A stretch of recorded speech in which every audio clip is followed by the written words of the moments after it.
betapa kejamnya rentenir hari ini, dan betapa kejamnya bank-bank yang membungakan uang hari ini,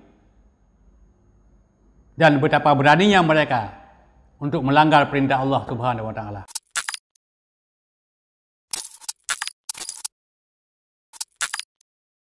Assalamualaikum warahmatullahi wabarakatuh.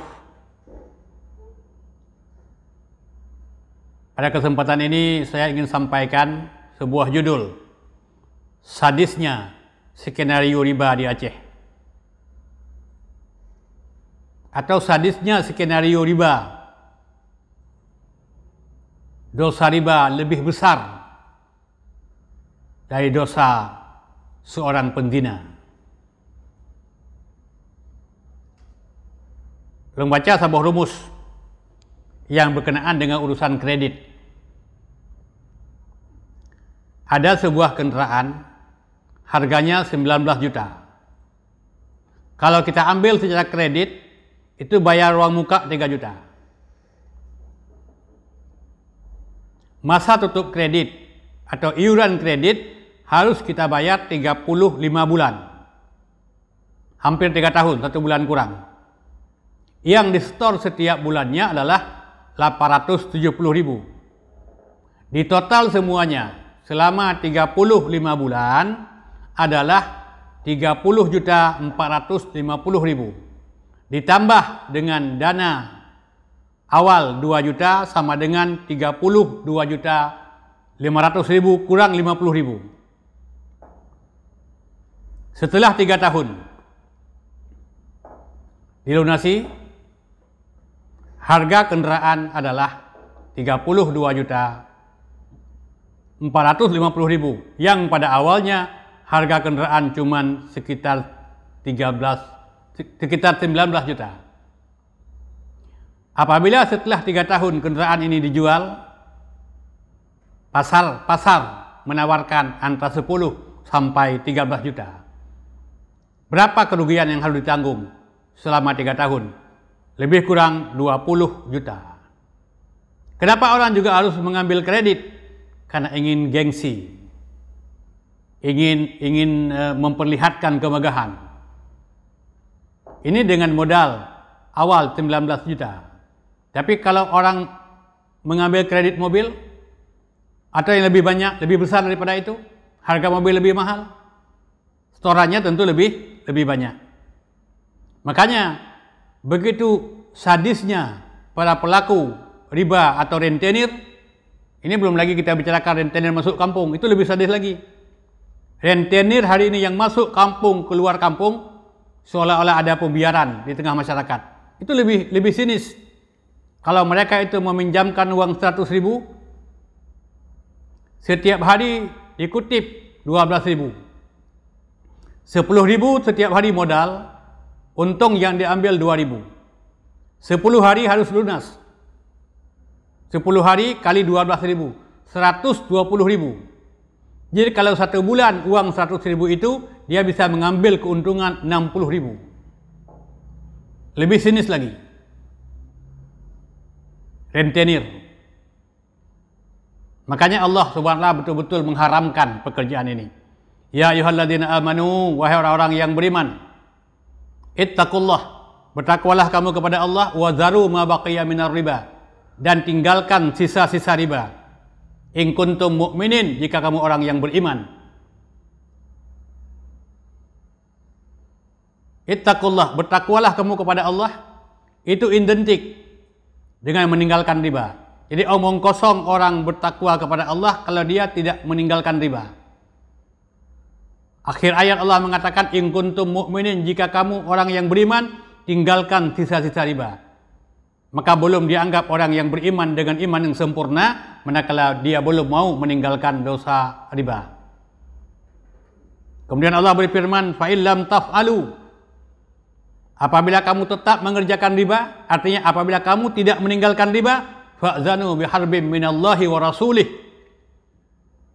Allah nyatakan perang. Allah dan Rasul menyatakan perang dengan orang yang makan riba. Dan tidak ada dosa dalam agama, tidak ada dosa dalam Islam yang Allah menyatakan perang kecuali riba. Nah, cuma yang kadang-kadang aneh dalam kehidupan kita. Riba seolah-olah hari ini dilegalkan. Tidak ada masalah dengan riba. Apakah orang mengambil kredit rumah? Apakah orang kredit kendaraan dan sebagainya? Ya, seolah-olah ini hal-hal yang biasa dalam kehidupan bermasyarakat. Dalam sebuah hadis yang lain dari Jabir dari Rasulullah SAW, Allah melaknat 4 golongan.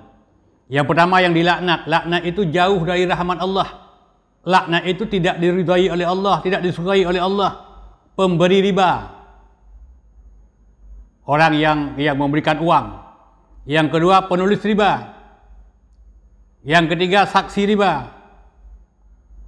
Yang keempat adalah yang termasuk dalam kategori riba adalah orang-orang yang terlibat dalam segala macam urusan yang berkenaan dengan riba. Mereka itu sama saja. Ini hadis yang diriwayatkan oleh Imam Muslim. Pada hadis yang lain, Rasul mengatakan bahwa riba itu ada 73 pintu.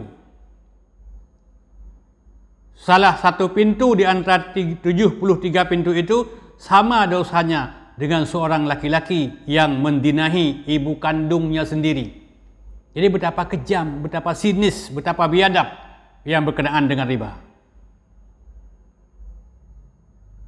Hadis lain Nabi mengatakan bahwa 1 dirham riba yang dimakan oleh seseorang wa huwa ya'lam, dan dia ketahui bahwa riba itu haram, asyaddu min sittin wa salasina zaniyah.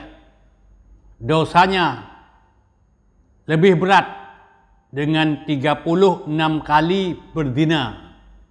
Jadi ada orang berzina 36 kali berturut-turut. 1 kali dia makan riba, 1 dirham dia makan riba, lebih berat dosanya. Begitu perbandingan yang dibuat oleh Rasulullah SAW. Jadi riba ini adalah malapetaka yang sangat besar. Jadi tidak ada dosa dalam Al-Quran yang Allah dan Rasul menyatakan perang. Tapi orang yang makan riba dinyatakan perang. Begitulah bencinya, begitu sinisnya Allah memandang orang-orang yang makan riba. Perbandingannya adalah perbandingan berzina dengan ibu kandung sendiri. Perbandingannya lebih berat siksanya pada hari kiamat dengan seorang pendina. 36 kali perbandingannya yang dibuat. Nah, cuma kadang-kadang dalam kehidupan kita ini ada keanehan, ada kejanggalan. Ada kejanggalan begini, seolah-olah kalau ada orang berzina itu ada pembiaran. Jadi kalau ada orang yang makan riba, kalau ada orang berzina itu diintip-intip, ditangkap, dihajar, naik ke panggung, kemudian dicambuk. Sementara orang makan riba yang dosanya lebih kejam, lebih berat, itu adalah mendapat pembiaran. Kadang-kadang ada orang pacaran, itu dibiarkan. Orang pacaran di kendaraan, orang pacaran di mobil, orang pacaran di pantai, itu nggak ditangkap. Tapi kalau ada orang pacaran di hotel, dibawa satu anak perempuan, dia nggak berzina, cuman pacaran, peluk-pelukan di hotel, itu diintip, ditangkap. Kan aneh. Transaksi riba jutaan setiap hari di negeri ini, tapi dibiarkan. Na'udzubillahi min dzalik. Jadi mudah-mudahan betapa kejamnya rentenir hari ini, dan betapa kejamnya bank-bank yang membungakan uang hari ini, dan betapa beraninya mereka untuk melanggar perintah Allah Subhanahu wa taala. Na'udzubillahi min dzalik. Kita berlindung kepada Allah daripada hal yang demikian. Mudah-mudahan Allah akan memberikan petunjuk dan hidayah kepada mereka yang terlibat dengan riba ini, agar kita jauh dengan laknat, jauh dengan malapetaka, dan jauh dengan azab Allah Subhanahu wa taala. Demikian, lebih kurang mohon maaf. Assalamualaikum warahmatullahi wabarakatuh.